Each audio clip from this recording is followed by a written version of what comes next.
Hello दोस्तों, एक और मेरे वीडियो में आपका स्वागत है। हम जानेंगे भगवान शिव की तीन आंख क्यों है वर्टिकल बार। सावन का महीना चल रहा है और यह पूरा माह भगवान शिव की आराधना के लिए बेहद ही खास माना गया है।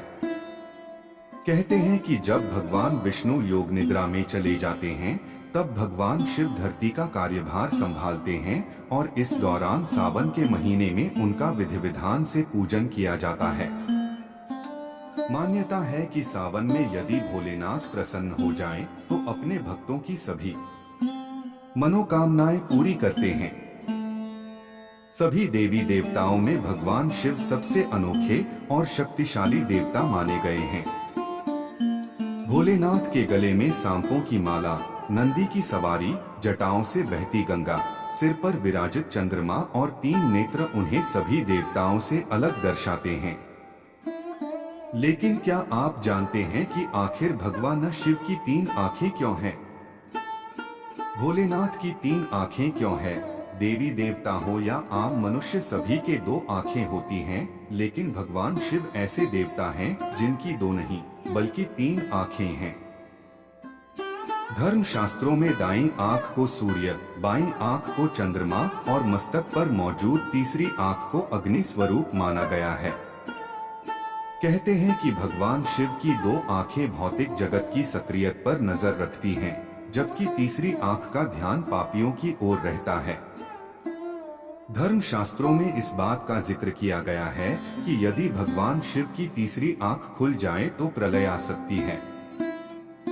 यह आंख इस बात का संकेत देती है कि सारे जगत का न तो आदि है और न ही अंत है। कैसे उत्पन्न हुई भगवान शिव की तीसरी आंख? ऐसा प्रतीत हुआ कि सूर्य देव की कोई अहमियत ही नहीं है और धरती के प्राणियों में हलचल मच गई। संसार में हुई इस हलचल की वजह से भगवान शिव व्याकुल हो उठे और उसी समय उन्हें अपने माथे पर एक ज्योतिपुंज प्रकट किया ताकि धरती के अंधकार को दूर कर सकें। यही ज्योतिपुंज भगवान शिव की तीसरी आंख बनकर प्रकट हुआ। इसके बाद माता पार्वती ने जब तीसरी आंख का कारण पूछा तो भोलेनाथ ने कहा कि अगर वह तीसरी आंख उत्पन्न नहीं करते तो संसार नष्ट हो जाता। भगवान शिव की तीसरी आंख जगत की पालनहार है।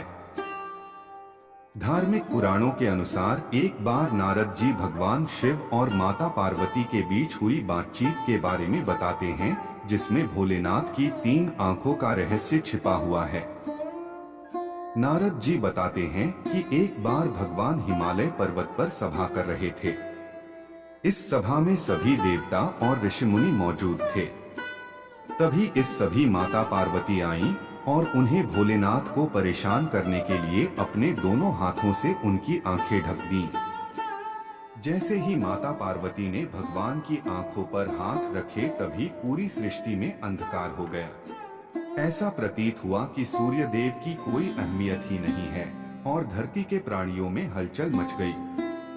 संसार में हुई इस हलचल की वजह से भगवान शिव व्याकुल हो उठे और उसी समय उन्हें अपने माथे पर एक ज्योतिपुंज प्रकट किया ताकि धरती के अंधकार को दूर कर सकें। यही ज्योतिपुंज भगवान शिव की तीसरी आंख बनकर प्रकट हुआ। इसके बाद माता पार्वती ने जब तीसरी आंख का कारण पूछा तो भोलेनाथ ने कहा कि अगर वह तीसरी आंख उत्पन्न नहीं करते तो संसार नष्ट हो जाता। भगवान शिव की तीसरी आंख जगत की पालनहार है।